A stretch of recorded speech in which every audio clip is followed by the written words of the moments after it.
भारत की इंतहा पसंद हुक्मरान जमात भारतीय जनता पार्टी बीजेपी की जानिब से मकबूजा कश्मीर को हासिल स्पेशल स्टेटस को आइन में तहफ़्फ़ुज़ देने वाली शर्त 370 के खात्मे को चंद घंटे भी नहीं गुजरे हैं कि जुनूनी हिंदुओं के मकरू अज़ाइम सामने आना शुरू हो गए हैं, जिसकी वजह से मकबूजा वादी में मुसलमानों में सख्त खौफ व हरास पैदा हो गया है। गुज़िश्ता रोज़ एक वीडियो वायरल हुई जिसमें बीजेपी से ताल्लुक़ रखने वाले उत्तर प्रदेश के रुकन असम्बली पार्टी कारकुनान को आइन की शर्त 370 के खात्मे की खुशखबरी सुनाते हुए बताते हैं कि अब इनके लिए गोरी कश्मीरी लड़कियों से शादी कोई मसला नहीं है। पहला हुआ मेरा नंबर हो खतौली विधानसभा का कार्यकर्ता बहुत उत्सुक है और जो कुआरे हैं उनकी शादी हुई करा देने कोई दिक्कत नहीं है। दिक्कत है पहला वहाँ देखो कितना महिलाओं पर कितना अत्याचार था।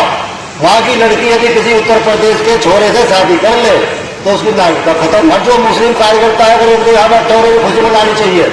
शादी वहाँ करो ना कश्मीरी गोरी लड़की से,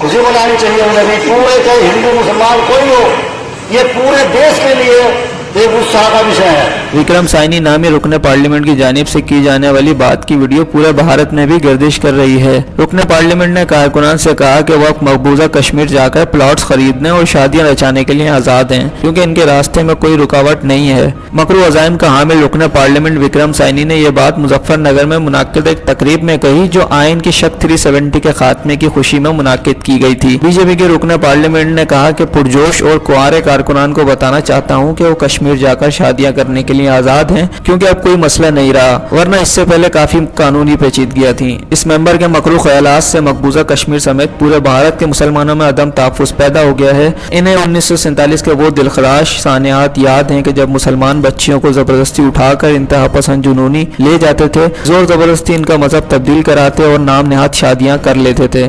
पाकिस्तान में भी आज ऐसे मुतासरा ख़ानदानों के जिंदा अफराद मौजूद हैं कि जिन्हें अपनी बहनों और बेटियों के बारे में ये इल्म नहीं कि वो किस ख़ानदान में और किस मज़हब के साथ जी रही हैं और जी भी रही हैं कि नहीं। तकसीम हिंद के बाद कई ऐसे वाक़यात भी सामने आए कि जिसमें मुसलमान बच्चियों ने अपने बाप भाई और ख़ानदान की इज्जत बचाने और महफूज रखने के लिए किसी को ये तक नहीं बताया कि वो फसादात के दौरान जोर ज़बरदस्ती अगवा की गई थी, और अब फिर से वही सब दोहराने की कोशिश की जा रही है। यह हर मुसलमान पर फ़र्ज़ है कि वो अपनी मुसलमान बहनों के तहफ़्फ़ुज़ के लिए इक़दामात करें।